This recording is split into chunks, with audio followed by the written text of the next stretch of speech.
बिस्मिल्लाहिर्रहमानिर्रहीम। हमारे पास issuance of shares and debenture के टॉपिक में हमने अब तक शेयर्स के बारे में क्वेश्चन सॉल्व किए और न्यूमेरिकल क्वेश्चन हम सॉल्व कर रहे थे। आज हम कॉन्सेप्ट लेने जा रहे हैं डिबेंचर का, कि डिबेंचर दरअसल क्या होता है। डिबेंचर यहाँ पर भी आपको उसके बारे में लिखा हुआ नज़र आ रहा होगा कि ये एक्नॉलेजमेंट एक तरह के डेट की under the seal of the company, ये कर्जा है। कंपनी क्या करती है, उसको वक्त के साथ साथ पैसे की ज़रूरत पड़ती रहती है।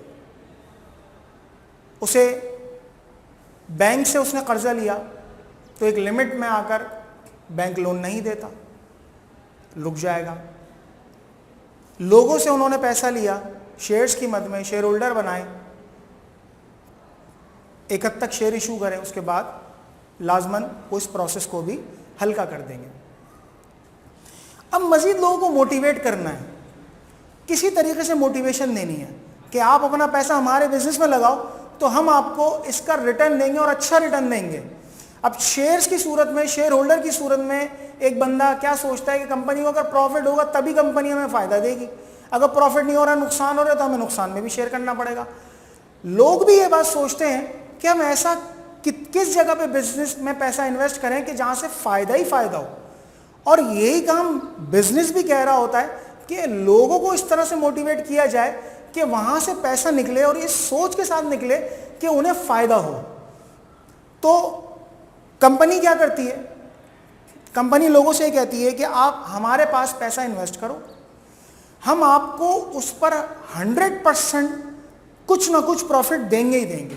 100% का मतलब भैया हरगिज़ नहीं कि जितनी इन्वेस्टमेंट हो उसके मुताबिक नहीं, 100% का मतलब है कि हर सूरत में देंगे। अब वो रेशो के एतबार से 5%, 6%, 7% जो भी है, यानी एक तरह से इंटरेस्ट है। ये कंपनी को फ़ायदा हो, कंपनी को नुकसान हो, हर सूरत में प्रॉफिट मिलेगा।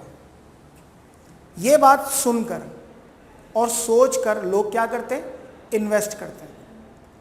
तो लोग एक तरह से कर्जा ही देते हैं।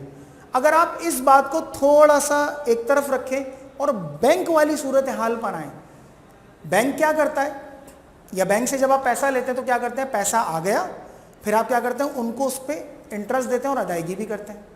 मगर यहाँ पर सूरत हाल थोड़ी सी मुख्तलिफ होती है। आप डिबेंचर होल्डर से एक बात तय कर लेते हैं कि आपका जो पैसा है वो 5 साल के लिए इन्वेस्ट हो गया या 10 साल के लिए इन्वेस्ट हो गया। उस 10 साल से पहले आप नहीं निकलवा सकते, या ख़ास टाइम पीरियड जो भी तय करा है उससे पहले नहीं निकलवाएंगे आप। हम आपको उसके ऊपर ख़ास रेशो से इंटरेस्ट देते रहेंगे। जैसे वो टाइम पीरियड मुकम्मल होगा तो आपको जो भी आपकी अमाउंट है along with your interest which you have earn, वो आपको दे दी जाएगी। तो इस तरह जो लोग कर्जा देते हैं या डिबेंचर खरीदते हैं, डिबेंचर भी एक तरह का सर्टिफिकेट है, जैसे कि शेयर का सर्टिफिकेट होता है। बस शेयर में डिबेंचर में एक फ़र्क है कि शेयर जो होता है वो प्रॉफिट या लॉस में शेयरिंग होती है। डिबेंचर के अंदर ये चीज़ नहीं होती, बल्कि वो फिक्स होता है इंटरेस्ट के साथ। जो डिबेंचर होल्डर होता है उसको जो है ज़्यादा प्रेफर किया जाता है। अभी हमने 2-3 यहाँ पर फ़र्क भी लिखे इंशाल्लाह, उससे भी आपको सूरत हाल वाज़ेह होगी। तो डिबेंचर क्या चीज़ है, दरअसल use to signify the acknowledgement of debt, कर्जा है given under the seal of the company. Company ने कर्जा लिया और इस बात की एक्नॉलेजमेंट दे दी कि हाँ भाई ये पैसा हमारे पास आ चुका है। आगे बढ़ते हैं, थोड़ा सा एक छोटा सा डिफरेंस हमने लिया है, 2-3 पॉइंट्स हैं, इसके अलावा बहुत सारे पॉइंट्स अगर आप देखेंगे, लेकिन इनसे इंशाल्लाह बात वाज़ेह हो जाएगी कि शेयर होल्डर और डिबेंचर होल्डर में फ़र्क क्या है। भाई मैं कंपनी के शेयर ले लूँ, मैं कंपनी के डिबेंचर ले रहा हूँ, फ़र्क क्या है दोनों में, ज़रा उसको वाज़ेह कर लेते हैं। कि जैसे डिबेंचर शेयर होल्डर जो है वो, सॉरी 2 बार ओनर लिख दिया, ये ओनर है और ये लोन क्रेडिटर है। शेयर होल्डर क्या होते हैं, ओनर होते हैं कंपनी के, क्योंकि उनका पैसा बिजनेस को चला रहा होता है।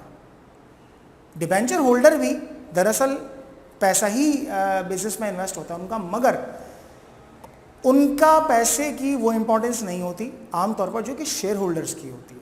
ठीक है, तो उस लिहाज से वो लोग कहलाते हैं लोन क्रेडिटर यानी कर्जा देने वाले, एक ख़ास टाइम के बाद उनको पैसे वापस दे दिए जाएंगे। शेयर होल्डर की मर्ज़ी है, जब मर्ज़ी में आए पैसे बिजनेस के अंदर रखे और जब मर्ज़ी में आए पैसे निकाल ले, वो उसकी चॉइस है। लेकिन आमतौर पर लोग शेयर्स के हवाले से पैसा इन्वेस्ट करते। तो पहला फ़र्क यह आ गया कि ये ओनर होते हैं और ये लोन क्रेडिटर होते हैं। दूसरा फ़र्क क्या है कि शेयर होल्डर्स प्रॉफिट रिसीव करते हैं जो कंपनी ने अर्न किया होता है, जबकि डिबेंचर होल्डर इंटरेस्ट रिसीव करते हैं। अगर कंपनी को प्रॉफिट अर्न हुआ, कंपनी को प्रॉफिट जनरेट हुआ, तो उस प्रॉफिट में से वो शेयर होल्डर को प्रॉफिट ट्रांसफर करेगी जितना भी उनका पर शेयर बनेगा। लेकिन डिबेंचर होल्डर को कंपनी को प्रॉफिट हो या लॉस हो, किसी भी सूरत में उसे प्रॉफिट ही देना है। बात समझ आ रही है?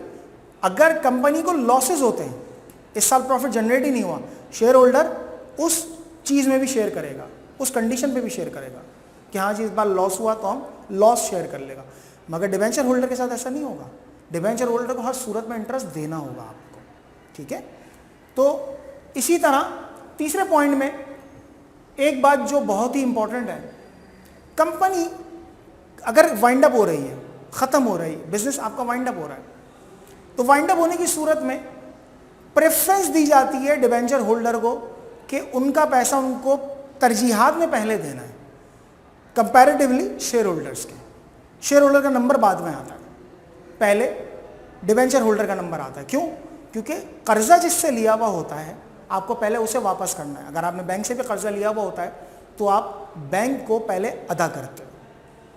तो इस तरह डिबेंचर होल्डर, इसके अलावा और भी कई पॉइंट्स हैं, लेकिन सिर्फ समझने के लिए हमें 2-3 बातों को अंडरस्टैंड करना ज़रूरी है कि डिबेंचर होल्डर दरअसल कंपनी के लिए एक ऐसी इंपॉर्टेंस रखते हैं कि अगर वो पैसा दे देंगे तो उनके पैसे के ऊपर उन्हें इंटरेस्ट हर सूरत में देना होगा कंपनी को, और अगर कंपनी कभी वाइंड अप हो रही होगी तो उनको हर सूरत में कंपनी को जो है उन्हें प्रेफर करना होगा उनकी अदायगी के लिए, जबकि शेयर होल्डर के साथ ऐसा नहीं होता।